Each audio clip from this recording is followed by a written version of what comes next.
Hello friends, welcome to my channel. ಎಲ್ಲರೂ ಹೇಗಿದ್ದೀರಾ? Hope ಎಲ್ಲರೂ ಚೆನ್ನಾಗಿದ್ದೀರಾ ಅಂತ. ಸೊ ನಾನು ಕೂಡ ತುಂಬಾ ಚೆನ್ನಾಗಿದ್ದೀನಿ.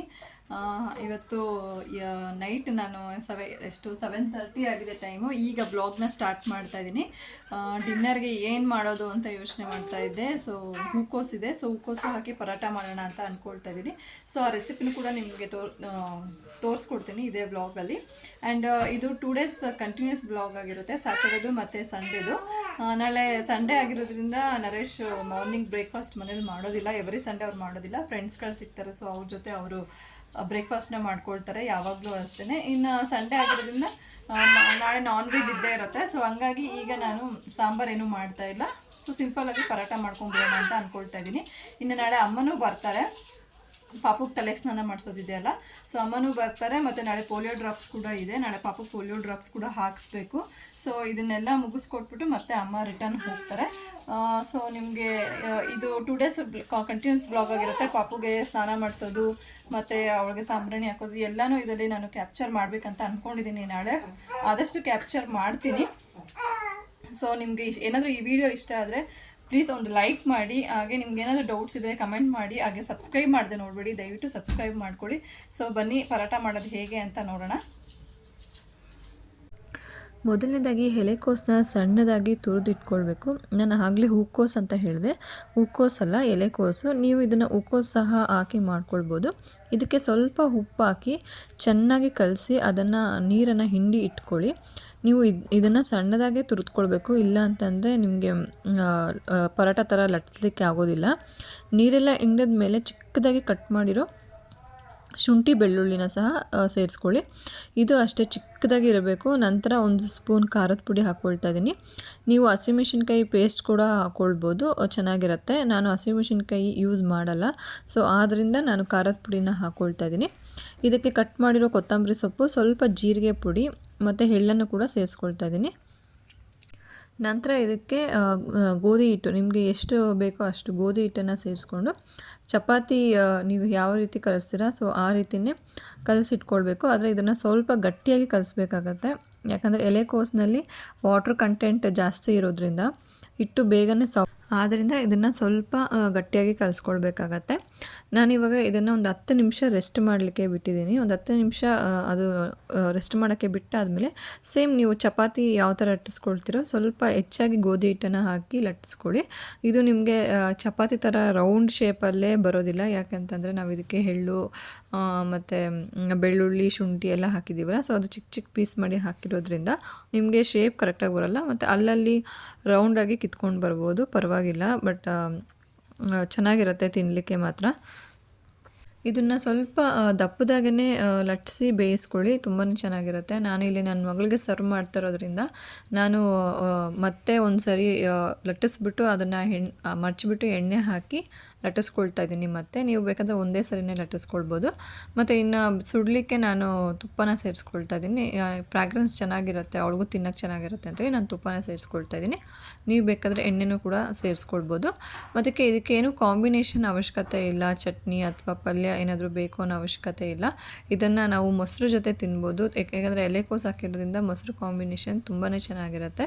ನಾನು ಕೂಡ ಮೊಸರು ಜೊತೆನೇ ಸರ್ವ್ ಮಾಡಿ ಕೊಟ್ಟೆ ನನ್ನ ಮಗಳಿಗೆ. ಜೊತೆಗೆ ಮನೆಯಲ್ಲೇ ಮಾಡಿದಂಥ ಚಟ್ನಿ ಪುಡಿ ಇತ್ತು, ಸೊ ಚಟ್ನಿ ಪುಡಿ ಸೇರಿಸ್ಕೊಂಡು ತಿಂದು ತುಂಬಾ ಚೆನ್ನಾಗಿತ್ತು. ಇದು ಒಮ್ಮೆ ಒಂದು ಸರಿ ಟ್ರೈ ಮಾಡಿ, ಯಾರಾದರೂ ಟ್ರೈ ಮಾಡಿದ್ರೆ ನನಗೆ ಕಮೆಂಟ್ ಬಾಕ್ಸಲ್ಲಿ ತಿಳಿಸಿ ಹೇಗೆ ಬಂತು ಅಂಥೇಳಿ.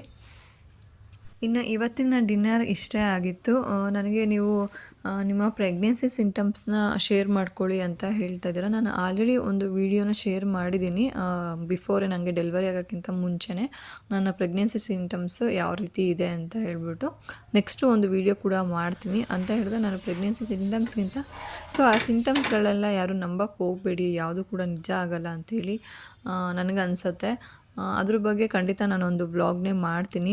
ನನಗೂ ಕೂಡ ಟೈಮ್ ಸಿಗ್ತಾಯಿಲ್ಲ ವ್ಲಾಗ್ಸ್ ಮಾಡೋದಕ್ಕೆ. ವಿಡಿಯೋ ರೆಕಾರ್ಡ್ ಮಾಡಿ ಇಟ್ಕೊಂಡ್ರು ನನಗೆ ಎಡಿಟಿಂಗ್ ಮಾಡಿ ವಾಯ್ಸ್ ಓವರ್ ಕೊಡಲಿಕ್ಕೆ ಆಗ್ತಾಯಿಲ್ಲ. ಸೊ ಇದೇ ಪ್ರಾಬ್ಲಮ್ ಆಗ್ತಾಯಿದೆ.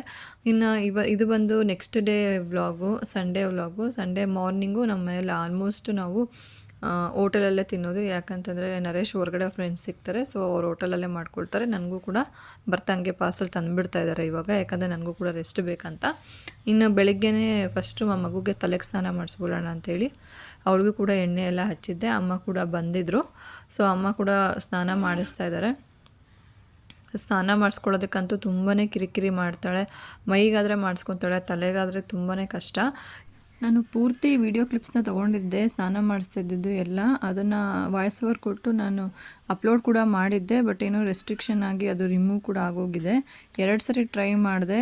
ಮೋಸ್ಟ್ಲಿ ಆ ಥರ ಮಗುಗೆ ಸ್ನಾನ ಮಾಡಿಸ್ತಾ ಇರೋದು ಎಲ್ಲ ತೋರ್ಸಂಗಿಲ್ಲ ಅಂತ ಅನಿಸುತ್ತೆ.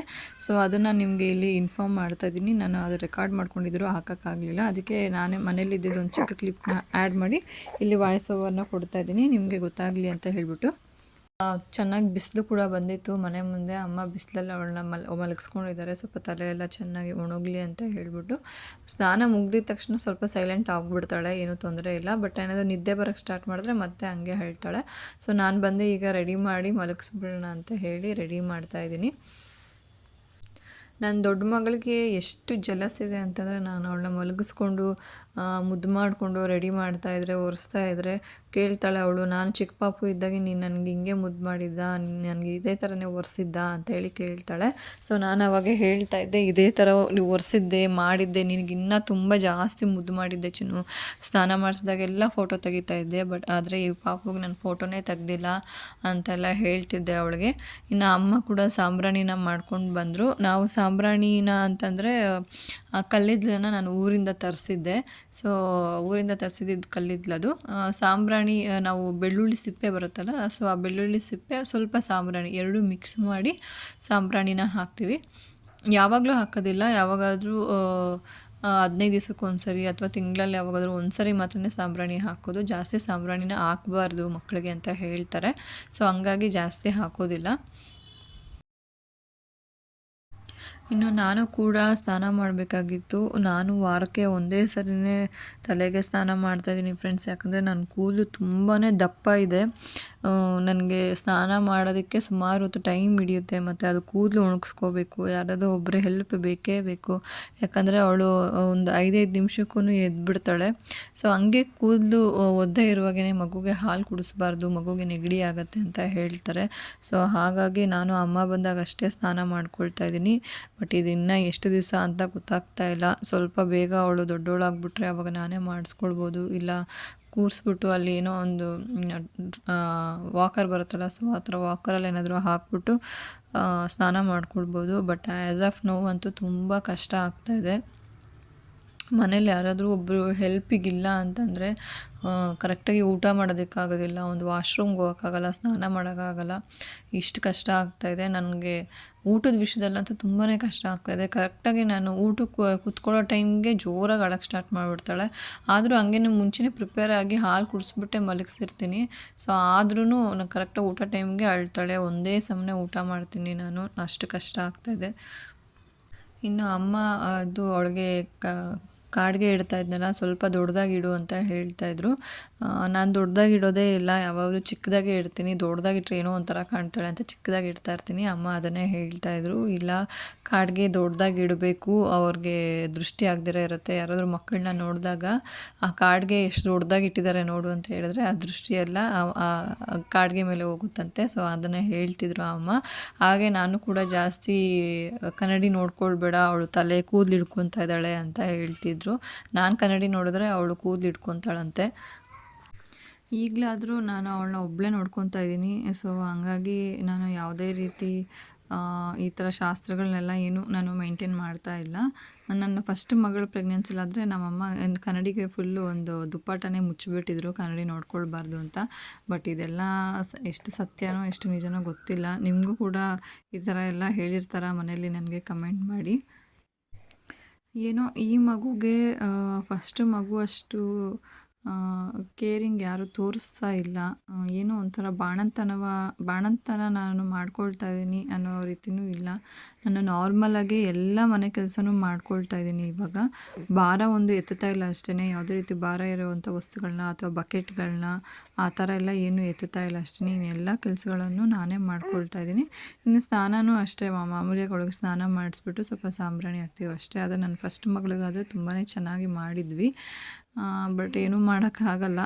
ಕೆಲವೊಂದು ಸರಿ ಕೆಲವು ಪರಿಸ್ಥಿತಿಗಳನ್ನ ನಾವೇ ಅಡ್ಜಸ್ಟ್ ಮಾಡಿಕೊಂಡು ಅರ್ಥ ಮಾಡಿಕೊಂಡು ಹೋಗಬೇಕಾಗತ್ತೆ. ಹೇಳಲಿಕ್ಕೆ ಬರಲ್ಲ, ಈ ಮಗುನೇ ಚೆನ್ನಾಗಾಗ್ಬೋದು ಇನ್ನು ಹೆಲ್ತಿಯಾಗಿ, ಇನ್ನೂ ಚೆನ್ನಾಗಿ ಆಗ್ತಾಳೇನೋ, ಮುಂದೆ ನಮ್ಮನ್ನ ಚೆನ್ನಾಗಿ ನೋಡ್ಕೊಂಡು ನಮಗಿನ್ನೂ ಖುಷಿ ಕೊಡ್ತಾಳೇನೋ ನೋಡಬೇಕು. ನಾನು ಆ ದಿವಸದವರೆಗೂ ಕಾಯ್ತಾ ಇರ್ತೀನಿ. ಯಾರೆಲ್ಲ ನನಗೆ ಮತ್ತೆ ಹೆಣ್ಮಗು ಆಯಿತು ಅಂತ ಯಾರೆಲ್ಲ ನನ್ನನ್ನು ನೋಡೋಕ್ಕೆ, ನನ್ನ ಮಗಳನ್ನ ನೋಡೋದಕ್ಕೆ ಬರಲಿಲ್ವೋ ಅಂಥವ್ರ ಮುಂದೆ ಖಂಡಿತ ನನ್ನ ಮಗಳನ್ನ ನಿಲ್ಲಿಸ್ತೀನಿ. ಆವತ್ತು ನಾನು ಕೇಳ್ತೀನಿ, ಇವತ್ತು ಯಾಕೆ ಬಂದಿದ್ದೀರಾ? ಆವತ್ತು ನೋಡೋಕ್ಕೆ ಬರದೇ ಇರೋಂಥ ಮಗುನ ಇವತ್ತು ಯಾಕೆ ನೋಡೋಕ್ಕೆ ಬಂದಿದ್ದೀರಾ ಅನ್ನೋ ಕೇಳೋ ಸಂದರ್ಭ ಬಂದೇ ಬರುತ್ತೆ. ಆ ಸಂದರ್ಭನ ಅದು ದೇವ್ರು ತಂದುಕೊಡ್ಲಿ ಅಂತ ಹೇಳಿ ನಾನು ಆ ದೇವ್ರ ಹತ್ರ ಕೇಳ್ಕೊಳ್ತೀನಿ. ಅಷ್ಟೇ ಚೆನ್ನಾಗಿ ನನ್ನ ಮಕ್ಕಳನ್ನೂ ಕೂಡ ಬೆಳೆಸ್ತೀನಿ ನಾನು. ಇನ್ನು ಅವಳಿಗೆ ತಲೆಗೆ ಸ್ನಾನ ಮಾಡಿಸಿದಾಗ ನಾನು ಆಲ್ಮೋಸ್ಟ್ ಡೈಪರ್ ಹಾಕಿ ಮಲಗಿಸ್ಬಿಡ್ತೀನಿ. ಯಾಕಂತಂದರೆ ಪದೇ ಪದೇ ಸುಸ್ಸು ಮಾಡ್ತಾಯಿದ್ರೆ ಅವ್ರು ಎಚ್ಚರಿಕೆ ಮಾಡ್ಕೊಳ್ತಾ ಇರ್ತಾರೆ, ಡೀಪ್ ನಿದ್ದೆಗೆ ಹೋಗೋಲ್ಲ ಕಂಟಿನ್ಯೂಸ್ ಆಗಿ. ಸೊ ಹಾಗಾಗಿ ಸ್ನಾನ ಮಾಡಿಸಿದಾಗ ಮಾತ್ರ ನಾನು ಡೈಪರ್ ಹಾಕಿ ಮಲಗಿಸ್ಬಿಡ್ತೀನಿ. ಸೊ ಅವಳಿಗೂ ಚೆನ್ನಾಗಿ ನಿದ್ರೆ ಬಂದಿತ್ತು. ಇನ್ನು ಅವಳನ್ನ ತೊಟ್ಲಲ್ಲಿ ಹಾಕಿ ಮಲಗಿಸೋಣ ಅಂತೇಳಿ ಎತ್ಕೊಂಡು ಹೋದೆ. ಫುಲ್ಲು ಅವಳು ನನ್ನ ತೊಡೆ ಮೇಲೆ ಇದ್ದಾಗೆ ನಿದ್ದೆ ಮಾಡಿಬಿಟ್ಟಿದ್ಲು. ಸೊ ತೊಟ್ಲಿಗೆ ಹಾಕಿದ್ಮೇಲೆ ಡೀಪ್ ನಿದ್ದೆಗೆ ಹೋಗಿದ್ಲು. ಆದರೆ ನಾನು ಸ್ವಲ್ಪ ಏನಾದರೂ ಸೌಂಡ್ ಮಾಡಿದ್ರೆ ಸಾಕು ಹಂಗಂಗೆ ಎಚ್ಚರಿಕೆ ಆಗ್ತಾಳೆ. ತೊಟ್ಲುದು ನಾನು ಜಿಪ್ ಹಾಕೋಣ, ನೆಟ್ ಜಿಪ್ ಹಾಕೋಣ ಅಂತೇಳಿ ಹೋದೆ. ಆ ತಕ್ಷಣ ಎಚ್ಚರಿಕೆ ಆಗ್ಬಿಟ್ಲು. ಬಟ್ ಆದರೆ ಹಂಗೆ ಮಲ್ಕೊಂಡ್ಳು. ಇನ್ನು ಅವಳು ಎದ್ಮೇಲೆ ಇವತ್ತು ಪೋಲಿಯೋ ಡ್ರಾಪ್ಸ್ ಕೂಡ ಹಾಕ್ಸೋದಿತ್ತಲ್ವ. ಸೊ ಅವಳದು ಫಸ್ಟ್ ಪೋಲಿಯೋ ಡ್ರಾಪ್ಸ್ ಇದು. ಸೊ ಪೋಲಿಯೋ ಡ್ರಾಪ್ಸ್ ಹಾಕ್ಸೋಕ್ಕೂ ಕರ್ಕೊಂಡು ಹೋಗೋಣ ಅಂತೇಳಿ ಅಮ್ಮ ನಾನು ರೆಡಿ ಆದ್ವಿ. ಇಲ್ಲೇ ಮನೆ ಹತ್ರನೇ ಹಾಕಿಸ್ತೀವಿ ಅಂಗನವಾಡಿನಲ್ಲಿ. ನಮಗೆ ನಮ್ಮ ಮನೆಯಿಂದ ಒಂದು 100 ಮೀಟರ್ಸ್ ಅಷ್ಟೇ ವಾಕಬಲ್ ಡಿಸ್ಟೆನ್ಸು. ಸೊ ಅಲ್ಲಿಗೆ ಹೋಗಿ ನಾವು ಅವಳಿಗೆ ಪೋಲಿಯೋ ಡ್ರಾಪ್ಸ್ ಹಾಕ್ಸ್ಕೊಂಡು ಮನೆಗೆ ಕೂಡ ಬಂದ್ವಿ. ಮನೆಗೆ ಬರೋಷ್ಟೊತ್ತಿಗೆ ಅಪ್ಪ ಮಗಳು ಸೇರಿಕೊಂಡು ತಂಗಿಗೋಸ್ಕರ ಫೋಟೋಶೂಟ್ ಕೂಡ ರೆಡಿ ಮಾಡಿದ್ಲು ನನ್ನ ದೊಡ್ಡ ಮಗಳು. ನಾನು ಅವಳಿಗೆ ಹೇಳಿದ್ನಲ್ವ, ಫೋಟೋಸು ಪಾಪುಗೇನು ತೆಗಿಲೇ ಇಲ್ಲ, ನಿನಗೆ ಮಾತ್ರ ತುಂಬ ಫೋಟೋಸ್ ತೆಗೆದಿದ್ವಿ ಅಂತ ಹೇಳಿದೆ. ಸೊ ಅದಕ್ಕೆ ಅವಳು ಇದೇ ಥರ ಅವಳು ರೆಡಿ ಮಾಡಿದ್ಲು. ಈ ತೇಮ್ ಹೇಳಿದ್ದು ಅವಳೇ ಅಂತೆ, ಅವ್ರ ಅಪ್ಪನಿಗೆ ಈ ಥರ ಮಾಡು ಅಂತೇಳಿ. ಆ ಕಡೆ ಈ ಕಡೆ ಒಂದು ಗಿಡ, ಈ ಕಡೆ ಒಂದು ಸೂರ್ಯ ಥರ ಹೇಳಿದ್ದಾಳೆ ಅವಳು ಮಾಡೋದಕ್ಕೆ. ಅವಳು ಜಾಸ್ತಿ ಈ ಥರನೇ ಬರಿತಾ ಇರ್ತಾಳೆ. ಏನಾದರೂ ಚಿತ್ರ ಏನಾದರೂ ಬರಿಬೇಕಂತೇಳಿ ಒಂದು ಪೇಪರ್ ತೊಗೊಂಡ್ರು ಅಷ್ಟೇ ಫಸ್ಟ್ ಬರೆಯೋದೇ ಅವಳು. ಬೆಟ್ಟ, ಗಿಡ, ಸೂರ್ಯ, ಒಂದು ಮನೆ ಈ ಥರ ಬರೀತಾಳೆ. ಅಂದರೆ ಅದು ನಾನೇ ಹೇಳ್ಕೊಟ್ಟಿದ್ದು ಅವಳು ಚಿಕ್ಕವಳಿದ್ದಾಗ. ನಾನು ಕೂಡ ಅಷ್ಟೇ, ಏನಾದರೂ ಚಿತ್ರ ಬಿಡಿಸ್ಬೇಕು ಅಂತಂದರೆ ನಾನು ಫಸ್ಟು ಬೇಗ ಹೋಗಿ ಅದನ್ನೇ ಬರಿತೀನಿ. ಸೊ ಅದೇ ರೀತಿಯೇ ಅವ್ರ ಅಪ್ಪನಿಗೆ ಹೇಳಿ ಈ ಥರ ರೆಡಿ ಮಾಡಿಸಿದ್ಲು. ಖುಷಿ ಆಯಿತು ನನಗೆ. ಯಾಕೆ ಅಂತಂದರೆ ಎಲ್ಲರೂ ಅವಳು ಹುಟ್ಟಿದಾಗ ಎಲ್ಲರೂ ಬೇಜಾರಲ್ಲಿದ್ದವ್ರೇ, ಯಾರ ಮುಖದಲ್ಲೂ ಸಹ ನಗು ಇರಲಿಲ್ಲ. ಅವಳಿಗೆ ಒಂದು ಫೋಟೋ ಸಹ ತೆಗಿಲಿಲ್ಲ. ನಮ್ಮ ದೊಡ್ಡ ಮಗಳಿಗಾದರೆ ಫುಲ್ಲು ಒಂದೊಂದು ದಿವಸದ್ದು ಫೋಟೋಗಳಿದ್ದಾವೆ ನಮ್ಮ ಹತ್ರ. ಅವಳು ಆ 9 ತಿಂಗಳು ತುಂಬುವವರೆಗೂ ನಾನು ಅವಳು ಫೋಟೋಸ್ನ ತೆಗೆದಿದ್ದೆ. ಬಟ್ ಈ ಮಗುಗೆ ತೆಗೆದೇ ಇರಲಿಲ್ಲ. ಯಾಕಂದರೆ ಯಾರಿಗೂ ಸಹ ಇಂಟ್ರೆಸ್ಟ್ ಇರಲಿಲ್ಲ.